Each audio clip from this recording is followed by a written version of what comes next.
Bonjour. Euh, alors, on est le 11 mars et j'ai loupé la journée de la lecture. Alors, j'ai pris un livre là. Je vais le faire, hein, c'était 15 minutes, alors je vais le faire. Alors, j'ai retrouvé un livre dans mon déménagement que j'ai jamais lu et que je veux lire.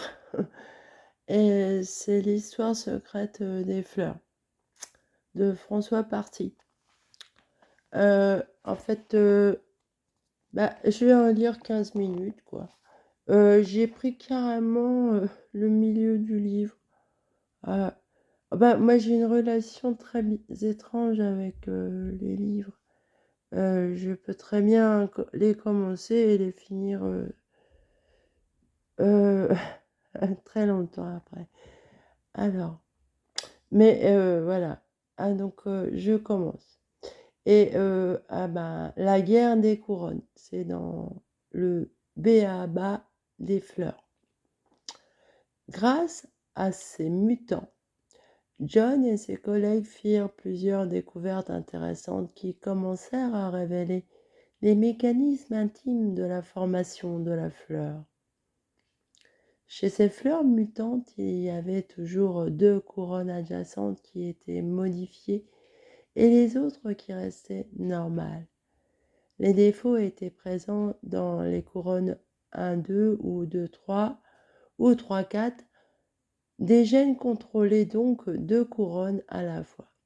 Par ailleurs, les organes anormaux étaient la plupart du temps transformés en un autre type d'organe floral, pas en racines ou en amas de cellules sans forme. L'organe qui poussait avait subi une conversion. Même si ce n'était pas toujours aussi évident à remarquer que chez les mutants de mouches, chez deux mutants d'arabette ou de gueule de loup, les pétales étaient changés en sépales et les étamines en carpelles. Ainsi, la fleur était composée de, entre parenthèses, de l'extérieur vers l'intérieur. De sépales, carpelles et carpelles. Ces deux mutants furent appelés des mutants de classe B. En effet, les mutants furent classés en fonction des couronnes qu'ils affectaient. Classe A lorsque les couronnes 1 et 2 étaient anormales, B pour un défaut des couronnes 2 et 3. Et C pour un défaut des couronnes centrales 3 et 4 chez les mutants de la classe A. On observa dans les couronnes extérieures les organes qui auraient dû se trouver à l'intérieur. Les carpelles dans la couronne 1 et les étamines dans la couronne 2 chez les mutants de classe C. Le centre de la fleur était envahi par des sépales et des pétales. À force d'observations et de croisements, Elliot et son équipe proposèrent un modèle explicite, une recette aux organes de la fleur.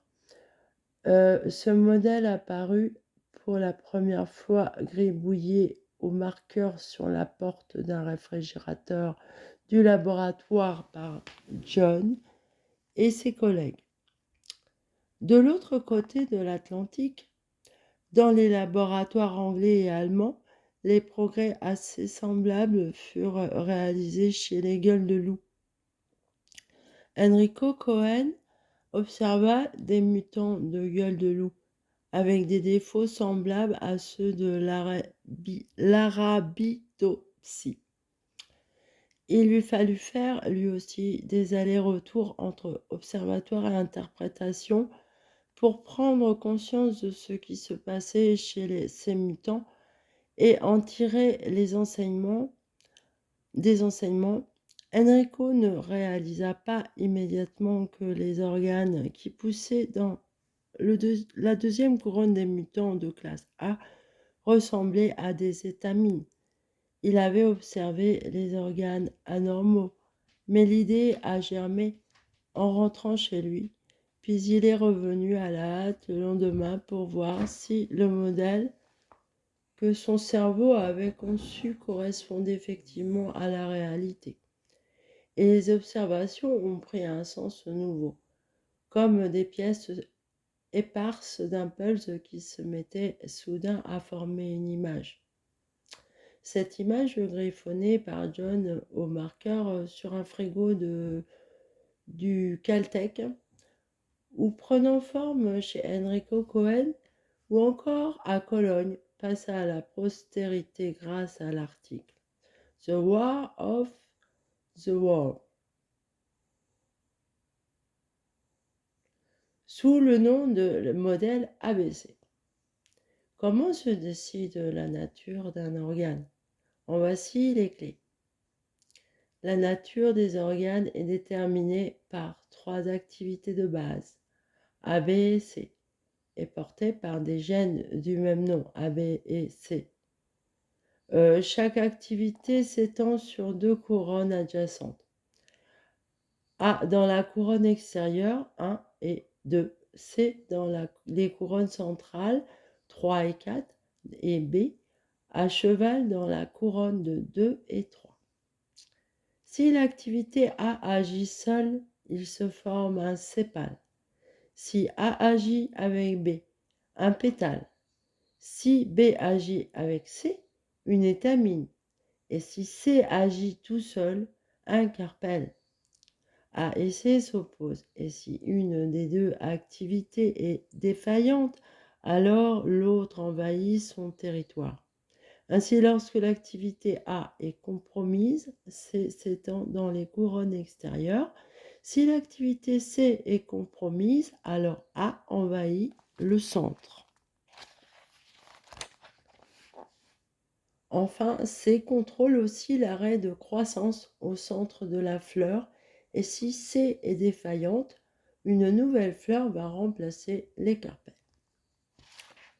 Bon, il y a un schéma, alors c'est difficile de le transmettre. Je vais essayer de le montrer. Voilà.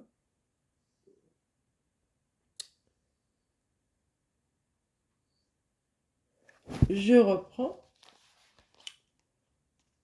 Alors, donc le schéma expliquant comment les combinaisons des gènes ABC confèrent leur identité aux organes de la fleur. L'activité du gène A est présente dans les couronnes 1 et 2, celle de gène B dans la couronne 2 et 3, celle du gène C dans la couronne 3 et 4. L'activité A seule donne des sépales. L'activité A plus B donne des pétales. L'activité B plus C des étamines. Et l'activité C des carpelles. Toutes les observations réalisées sur les mutants ABC prennent sens à la lumière de ces principes simples. Prenons quelques exemples. Un mutant qui a perdu l'activité B aura dans ses 4 couronnes, de l'extérieur vers l'intérieur, A, C, C, soit sépale, sépale, carpelle, carpelle, ce qui correspond bien à l'apparence des mutants de classe B. Chez les mutants de classe C, A envahit les couronnes centrales par C est perdu et les carpelles sont remplacées par une nouvelle fleur. On obtient sépale, pétale, pétale et nouvelle fleur emboîtée dans la précédente et réitérant sépale, pétale, pétale, soit un mutant appelé Agamou, car il a perdu toutes ses gamètes. C'est le seul mutant qui rend de la fleur d'Arabidopsis presque jolie. Enfin, chez les mutants de classe A, il y a invasion de l'activité C dans les couronnes externes, ce qui provoque la formation de carpelles en première couronne et d'étamines dans la deuxième. On peut même expliquer des mutants doubles. Par exemple, le mutant ayant perdu B et C ne possède que du A dans les 4 couronnes Et effectivement, il forme une fleur qui n'est faite que de sépales, mais avec une fleur dans la fleur, elle-même faite uniquement de sépales. Et si on crée un mutant auquel on retire les trois activités, on obtient une sorte de fleur, mais faite entièrement de feuilles, 3 couronnes de feuilles, puis une nouvelle fleur imbriquée, elle-même faite de feuilles. Et là, on relit Goethe et on se rend compte de l'étendue de sa clairvoyance dans son essai sur la métamorphose des plantes.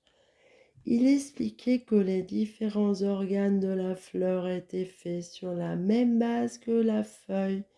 Il fallait un sacré talent d'observateur naturaliste pour émettre l'hypothèse qu'un pétale et une étamine si différents soient des variations sur un même thème. 200 ans plus tard, cette hypothèse est validée et on peut convertir tous les organes de fleurs en petites feuilles. Les monstres floraux ont livré leurs secrets, donnant à voir le plan de formation des organes de la fleur. Ainsi, une recette relativement simple avec 3 activités réparties sur 3 territoires se chevauchant explique la nature de ces 4 organes formidablement différents et aux fonctions extrêmement variées. Protection, séduction, gamètes mâles et gamètes femelles, il a fallu bien des efforts, mais l'homme a fini par comprendre le langage des fleurs et des choses muettes, si cher à Baudelaire. Ce modèle a traversé plusieurs décennies. Il a été testé sur des dizaines d'espèces. Nous y reviendrons. Et globalement, il résiste assez bien. Bien, je vais arrêter là en fait parce que après ça part sur un nouveau chapitre. Si vous voulez le lire, ce livre. Voilà. Salut. Et bonne lecture à vous aussi.